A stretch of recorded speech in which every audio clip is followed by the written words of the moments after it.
Kenneth the Scot was uncertain how long his senses had been lost in profound repose, when he was roused to recollection by a sense of oppression on his chest, which at first suggested a flirting dream of struggling with a powerful opponent, and at length recalled him fully to his senses.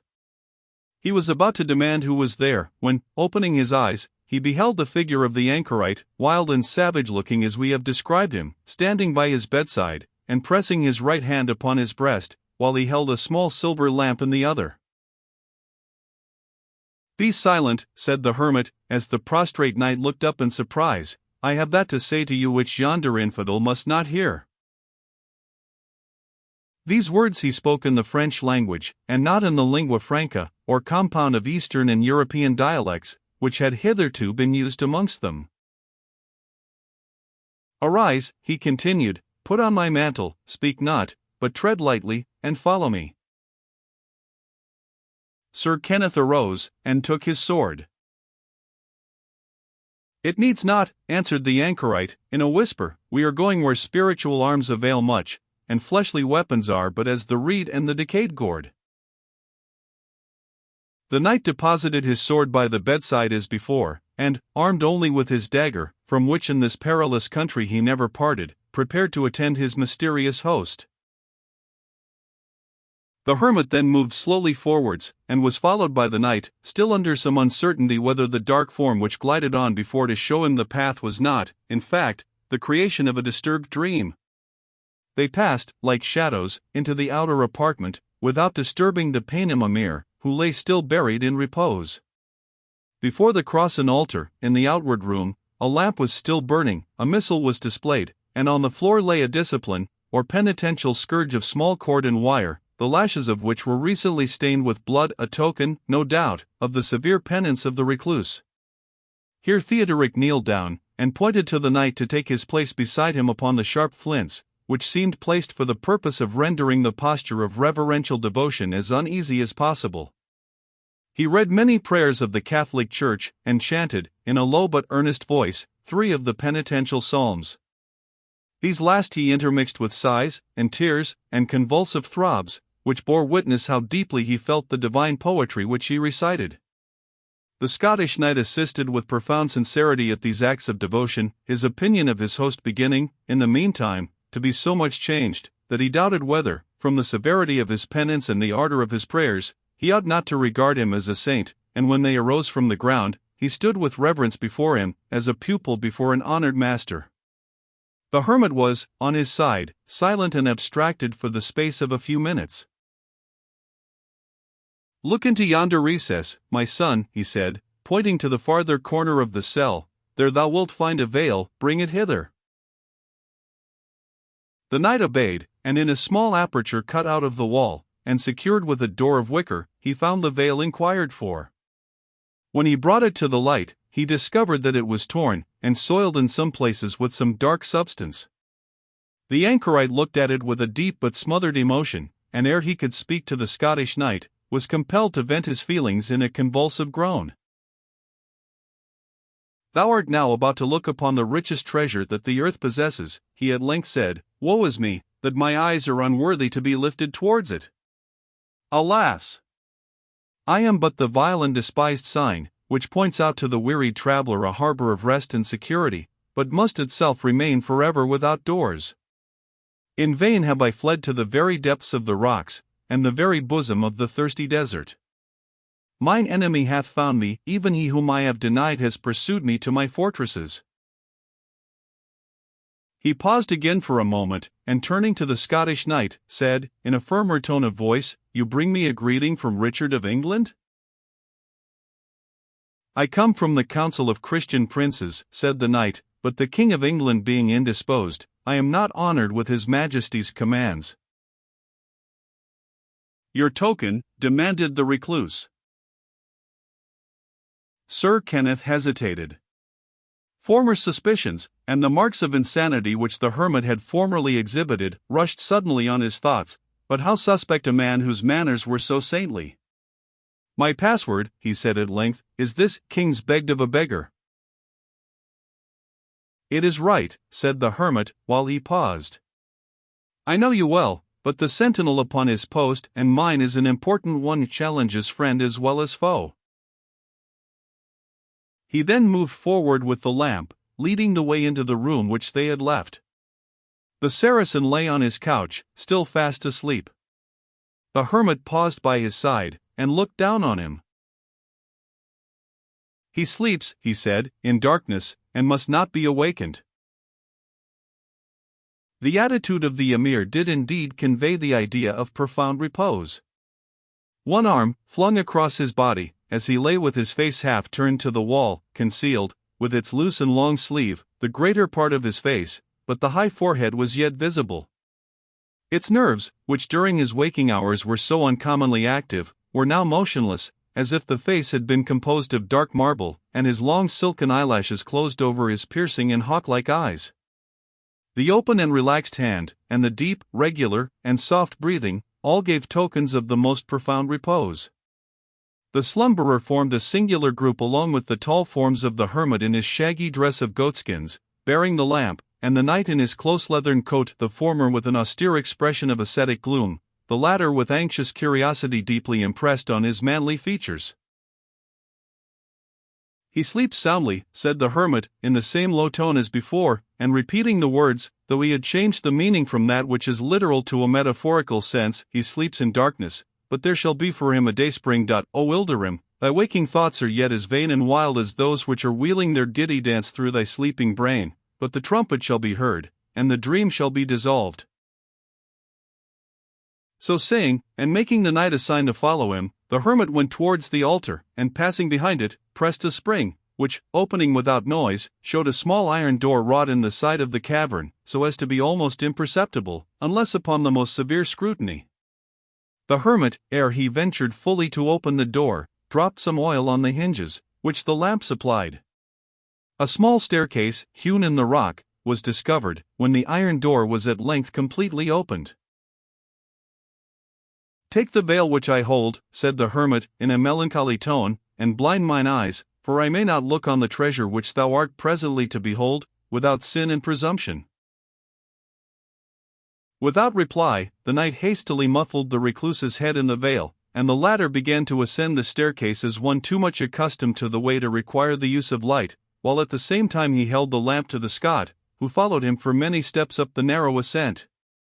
At length they rested in a small vault of irregular form, in one nook of which the staircase terminated, while in another corner a corresponding stair was seen to continue the ascent. In a third angle was a Gothic door, very rudely ornamented with the usual attributes of clustered columns and carving, and defended by a wicket, strongly guarded with iron, and studded with large nails. To this last point the hermit directed his steps, which seemed to falter as he approached it. "Put off thy shoes," he said to his attendant, "the ground on which thou standest is holy. Banish from thy innermost heart each profane and carnal thought, for to harbor such while in this place were a deadly impiety." The knight laid aside his shoes as he was commanded, and the hermit stood in the meanwhile as if communing with his soul in secret prayer, and when he again moved, commanded the knight to knock at the wicket 3 times. He did so. The door opened spontaneously, at least Sir Kenneth beheld no one, and his senses were at once assailed by a stream of the purest light, and by a strong and almost oppressive sense of the richest perfumes. He stepped 2 or 3 paces back, and it was the space of a minute ere he recovered the dazzling and overpowering effects of the sudden change from darkness to light. When he entered the apartment in which this brilliant luster was displayed, he perceived that the light proceeded from a combination of silver lamps, fed with purest oil, and sending forth the richest odors, hanging by silver chains from the roof of a small Gothic chapel, hewn, like most part of the hermit's singular mansion, out of the sound and solid rock. But whereas, in every other place which Sir Kenneth had seen, the labor employed upon the rock had been of the simplest and coarsest description, it had in this chapel employed the invention and the chisels of the most able architects. The groined roofs rose from 6 columns on each side, carved with the rarest skill, and the manner in which the crossings of the concave arches were bound together, as it were, with appropriate ornaments, were all in the finest tone of the architecture of the age. Corresponding to the line of pillars, there were on each side 6 richly wrought niches, each of which contained the image of one of the 12 apostles. At the upper and eastern end of the chapel stood the altar, behind which a very rich curtain of Persian silk, embroidered deeply with gold, covered a recess, containing, unquestionably, some image or relic of no ordinary sanctity, in honor of which this singular place of worship had been erected. Under the persuasion that this must be the case, the knight advanced to the shrine, and kneeling down before it, repeated his devotions with fervency, during which his attention was disturbed by the curtain being suddenly raised, or rather pulled aside, how or by whom he saw not, but in the niche which was thus disclosed he beheld a cabinet of silver and ebony, with a double folding door, the whole formed into the miniature resemblance of a Gothic church. As he gazed with anxious curiosity on the shrine, the two folding doors also flew open, discovering a large piece of wood, on which were blazoned the words, Veracrux. At the same time a choir of female voices sung Gloria Patri. The instant the strain had ceased, the shrine was closed, and the curtain again drawn, and the knight who knelt at the altar might now continue his devotions undisturbed, in honor of the holy relic which had been just disclosed to his view. He did this under the profound impression of one who had witnessed, with his own eyes, an awful evidence of the truth of his religion, and it was some time ere, concluding his orisons, he arose, and ventured to look around him for the hermit, who had guided him to this sacred and mysterious spot. He beheld him, his head still muffled in the veil which he had himself wrapped around it, crouching, like a rated hound, upon the threshold of the chapel, but, apparently, without venturing to cross it. The holiest reverence, the most penitential remorse, was expressed by his posture, which seemed that of a man borne down and crushed to the earth by the burden of his inward feelings. It seemed to the Scot that only the sense of the deepest penitence, remorse, and humiliation could have thus prostrated a frame so strong and a spirit so fiery. He approached him as if to speak, but the recluse anticipated his purpose, murmuring in stifled tones, from beneath the fold in which his head was muffled, and which sounded like a voice proceeding from the cerements of a corpse, Abide, abide, happy thou that mayest, the vision is not yet ended. So saying, he reared himself from the ground, drew back from the threshold on which he had hitherto lain prostrate, and closed the door of the chapel, which, secured by a spring bolt within, the snap of which resounded through the place, appeared so much like a part of the living rock from which the cavern was hewn, that Kenneth could hardly discern where the aperture had been. He was now alone in the lighted chapel which contained the relic to which he had lately rendered his homage, without other arms than his dagger, or other companion than his pious thoughts and dauntless courage. Uncertain what was next to happen, but resolved to abide the course of events, Sir Kenneth paced the solitary chapel till about the time of the earliest cock-crowing. At this dead season, when night and morning met together, he heard, but from what quarter he could not discover, the sound of such a small silver bell as is rung at the elevation of the host in the ceremony, or sacrifice, as it has been called, of the Mass. The hour and the place rendered the sound fearfully solemn, and, bold as he was, the knight withdrew himself into the farther nook of the chapel, at the end opposite to the altar, in order to observe, without interruption, the consequences of this unexpected signal. He did not wait long ere the silken curtain was again withdrawn, and the relic again presented to his view. As he sunk reverentially on his knee, he heard the sound of the lauds, or earliest office of the Catholic Church, sung by female voices, which united together in the performance as they had done in the former service. The knight was soon aware that the voices were no longer stationary in the distance, but approached the chapel and became louder, when a door, imperceptible when closed, like that by which he had himself entered, opened on the other side of the vault, and gave the tones of the choir more room to swell along the ribbed arches of the roof. The knight fixed his eyes on the opening with breathless anxiety, and, continuing to kneel in the attitude of devotion which the place and scene required, expected the consequence of these preparations. A procession appeared about to issue from the door. First, four beautiful boys, whose arms, necks, and legs were bare, showing the bronze complexion of the East, and contrasting with the snow-white tunics which they wore, entered the chapel by two and two. The first pair bore censers, which they swung from side to side, adding double fragrance to the odors with which the chapel already was impregnated. The second pair scattered flowers. After these followed, in due and majestic order, the females who composed the choir, 6, who from their black scapularies, and black veils over their white garments, appeared to be professed nuns of the order of Mount Carmel, and as many whose veils, being white, argued them to be novices, or occasional inhabitants in the cloister, who were not as yet bound to it by vows. The former held in their hands large rosaries, while the younger and lighter figures who followed carried each a chaplet of red and white roses. They moved in procession around the chapel, without appearing to take the slightest notice of Kenneth, although passing so near him that their robes almost touched him, while they continued to sing. The knight doubted not that he was in one of those cloisters where the noble Christian maidens had formerly openly devoted themselves to the services of the church. Most of them had been suppressed since the Mohammedans had reconquered Palestine, but many, purchasing connivance by presents, or receiving it from the clemency or contempt of the victors, still continued to observe in private the ritual to which their vows had consecrated them. Yet, though Kenneth knew this to be the case, the solemnity of the place and hour, the surprise at the sudden appearance of these votaresses, and the visionary manner in which they moved past him, had such influence on his imagination that he could scarce conceive that the fair procession which he beheld was formed of creatures of this world, so much did they resemble a choir of supernatural beings, rendering homage to the universal object of adoration. Such was the knight's first idea, as the procession passed him, scarce moving, save just sufficiently to continue their progress, so that, seen by the shadowy and religious light which the lamps shed through the clouds of incense which darkened the apartment, they appeared rather to glide than to walk. But as a second time, in surrounding the chapel, they passed the spot on which he kneeled, one of the white-stoled maidens, as she glided by him, detached from the chaplet which she carried a rosebud, which dropped from her fingers, perhaps unconsciously, on the foot of Sir Kenneth.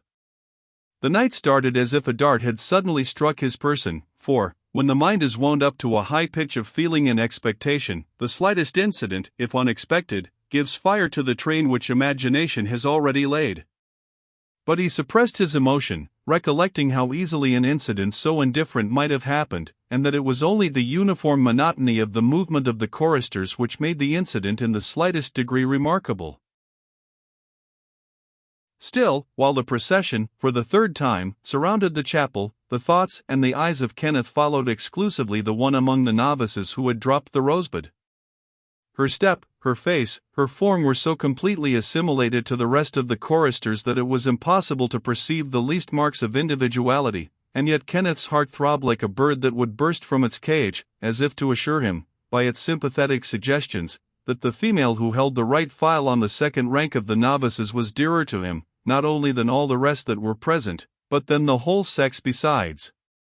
The romantic passion of love, as it was cherished, and indeed enjoined, by the rules of chivalry, associated well with the no less romantic feelings of devotion, and they might be said much more to enhance than to counteract each other.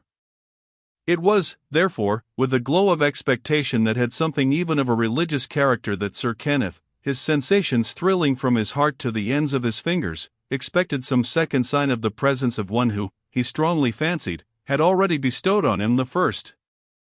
Short as the space was during which the procession again completed a third perambulation of the chapel, it seemed an eternity to Kenneth. At length the form which he had watched with such devoted attention drew nigh. There was no difference betwixt the shrouded figure and the others, with whom it moved in concert and in unison, until, just as she passed for the third time the kneeling crusader, a part of a little and well-proportioned hand, so beautifully formed as to give the highest idea of the perfect proportions of the form to which it belonged, stole through the folds of the gauze, like a moonbeam through the fleecy cloud of a summer night, and again a rosebud lay at the feet of the Knight of the Leopard. This second intimation could not be accidental, it could not be fortuitous, the resemblance of that half-seen but beautiful female hand with one which his lips had once touched, and, while they touched it, had internally sworn allegiance to the lovely owner. Had further proof been wanting, there was the glimmer of that matchless ruby ring on that snow-white finger, whose invaluable worth Kenneth would yet have prized less than the slightest sign which that finger could have made, and, veiled too, as she was, he might see, by chance or by favor, a stray curl of the dark tresses, each hair of which was dearer to him 100 times than a chain of massive gold. It was the lady of his love. But that she should be here, in the savage and sequestered desert, among Vestals, who rendered themselves habitants of wilds and of caverns, that they might perform in secret those Christian rites which they dared not assist in openly, that this should be so, in truth and in reality, seemed too incredible, it must be a dream, a delusive trance of the imagination. While these thoughts passed through the mind of Kenneth, the same passage, by which the procession had entered the chapel, received them on their return. The young sacristans, the sable nuns, vanished successively through the open door. At length she from whom he had received this double intimation passed also, yet, in passing, turned her head, slightly indeed, but perceptibly, towards the place where he remained fixed as an image. He marked the last wave of her veil, it was gone, and a darkness sunk upon his soul, scarce less palpable than that which almost immediately enveloped his external sense, for the last chorister had no sooner crossed the threshold of the door than it shut with a loud sound, and at the same instant the voices of the choir were silent, the lights of the chapel were at once extinguished, and Sir Kenneth remained solitary and in total darkness. But to Kenneth, solitude, and darkness, and the uncertainty of his mysterious situation were as nothing. He thought not of them, cared not for them, cared for naught in the world save the flitting vision which had just glided past him, and the tokens of her favor which she had bestowed. To grope on the floor for the buds which she had dropped, to press them to his lips, to his bosom, now alternately, now together, to rivet his lips to the cold stones on which, as near as he could judge, she had so lately stepped, to play all the extravagances which strong affection suggests and vindicates to those who yield themselves up to it, were but the tokens of passionate love common to all ages. But it was peculiar to the times of chivalry that, in his wildest rapture, the knight imagined of no attempt to follow or to trace the object of such romantic attachment, that he thought of her as of a deity, who, having deigned to show herself for an instant to her devoted worshipper, had again returned to the darkness of her sanctuary, or as an influential planet, which, having darted in some auspicious minute one favorable ray, wrapped itself again in its veil of mist. The motions of the lady of his love were to him those of a superior being, who was to move without watch or control, rejoice him by her appearance, or depress him by her absence, animate him by her kindness, or drive him to despair by her cruelty, all at her own free will, and without other importunity or remonstrance than that expressed by the most devoted services of the heart and sword of the champion, whose sole object in life was to fulfill her commands, and, by the splendor of his own achievements, to exalt her fame. Such were the rules of chivalry, and of the love which was its ruling principle. But Sir Kenneth's attachment was rendered romantic by other and still more peculiar circumstances. He had never even heard the sound of his lady's voice, though he had often beheld her beauty with rapture. She moved in a circle which his rank of knighthood permitted him indeed to approach, but not to mingle with, and highly as he stood distinguished for warlike skill and enterprise, still the poor Scottish soldier was compelled to worship his divinity at a distance almost as great as divides the Persian from the sun which he adores. But when was the pride of woman too lofty to overlook the passionate devotion of a lover, however inferior in degree? Her eye had been on him in the tournament, her ear had heard his praises in the report of the battles which were daily fought, and while Count, Duke, and Lord contended for her grace, it flowed, unwillingly perhaps at first, or even unconsciously, towards the poor knight of the Leopard, who, to support his rank, had little besides his sword. When she looked, and when she listened, the lady saw and heard enough to encourage her in a partiality which had at first crept on her unawares.